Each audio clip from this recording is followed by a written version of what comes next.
Hi friends, आज आपण बघणार आहोत एगलेस टुटी फ्रुटी केक.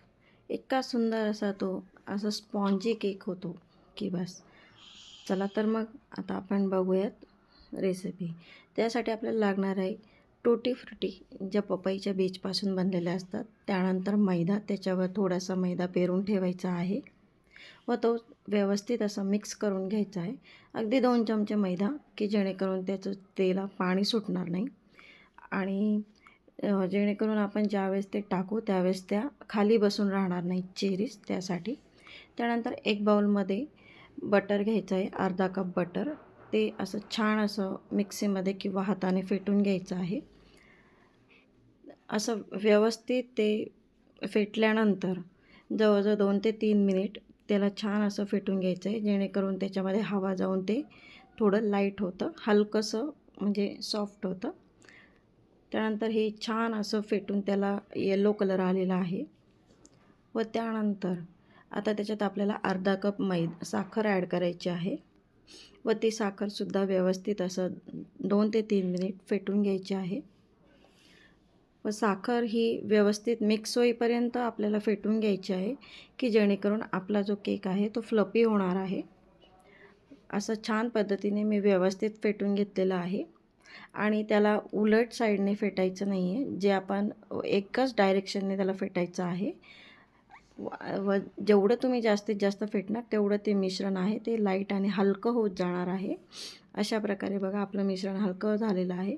त्यानंतर यात आपल्याला टाकायचं 3 ते 4 कप दही व दहीसुद्धा छान असं व्यवस्थित फेटून घ्यायचं आहे. पण लक्षात ठेवा की हे सगळं फेटताना एकाच डायरेक्शनने फेटायचं आहे, की जेणेकरून आपलं उलट दिशेने फेटायचं नाही. त्यामुळे आपली जी कन्सिस्टन्सी आहे ती परफेक्ट आपल्याला भेटते. व त्यानंतर आपल्याला मैदा ॲड करायचा आहे. 1 ते 1.5 कप मैदा ॲड करायचा आहे. त्यानंतर अर्धा कप बेकिंग सोडा व बेकिंग सोडा किंवा बेकिंग पावडर ॲड करायचे आहे व ते गाळून घ्यायचं आहे. आणि असं व्यवस्थित असं गाळून घेतल्यानंतर परत आपल्याला याच्यात पाहिजे तसं फेटायचं आहे, व्यवस्थित मिक्स करायचं आहे. पण आता आपलं जे मिश्रण आहे ते कोरडं होत चाललेलं आहे, त्याच्यामुळे आपल्याला याच्यात लागेल तसं लागतं थोडं कोमट असं दूध ॲड करत जायचं आहे, की जेणेकरून आपलं जे मिश्रण आहे ते व्यवस्थित मिक्स होईल. दह्यामुळे त्याला ऑलरेडी पाणी सुटलेलं आहेच.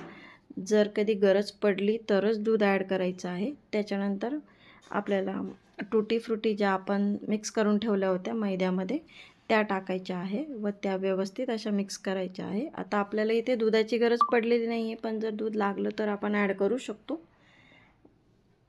व त्यानंतर ते मिश्रण 1-2 मिनिटं साईडला ठेवायचं आहे, की जेणेकरून त्याच्यामध्ये हे बघा दूध ॲड केलेलं आहे व त्याच्यानंतर आपल्याला इसेन्स टाकायचं आहे. इसेन्स हे जरुरी नाही आहे, आपल्याकडे घरात अवेलेबल असेल तर ठीक आहे, किंवा आपण दुधामध्ये केशर भिजवूनसुद्धा टाकू शकतो कलर येण्यासाठी. इसेन्स हे शक्यतो ओन्ली कलर किंवा एक व्यवस्थित सुगंध येण्यासाठी आपण वापरत असतो. सो आपण इसेन्स आणि दूधही टाकलेलं आहे. आता आपलं जे मिश्रण आहे ते रेडी झालेलं आहे व आता आपल्याला एका पॅनमध्ये थोडंसं तूप, त्याला बटर पेपर लावून घ्यायचं आहे व ते मिश्रण व्यवस्थित असं टाकायचं आहे.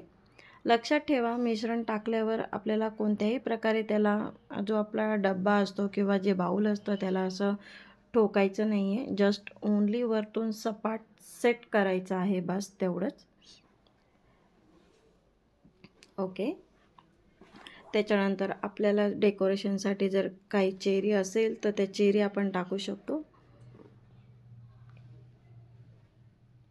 व हा आपल्याला बेक करायचा आहे जवळजवळ 1 तासासाठी. पाऊण ते 1 तास आपला केक हा बेक होऊन आलेला आहे व तो असा सुंदर असा छान डिलिशियस असा केक जसा मी सांगितला होता तसा आपल्याला रेडी मिळालेला आहे. व अशा प्रकारे आपण सुंदर असा केक तयार करू शकतो व घरच्या घरी मुलांना टिफिनसाठी किंवा मुलांना कधी बर्थडे असेल किंवा काही पार्टी असेल तर आपण असा केक बनवू शकतो. एकदम इझी आणि घरच्या घरी तयार होणारा हा सोप्या पद्धतीचा केक आहे. तुम्हाला जर रेसिपी आवडली असेल तर तुम्हीही ट्राय करून बघा. खूप टेस्टही खूप छान लागते. अशा प्रकारचं तुम्ही केकची रेसिपी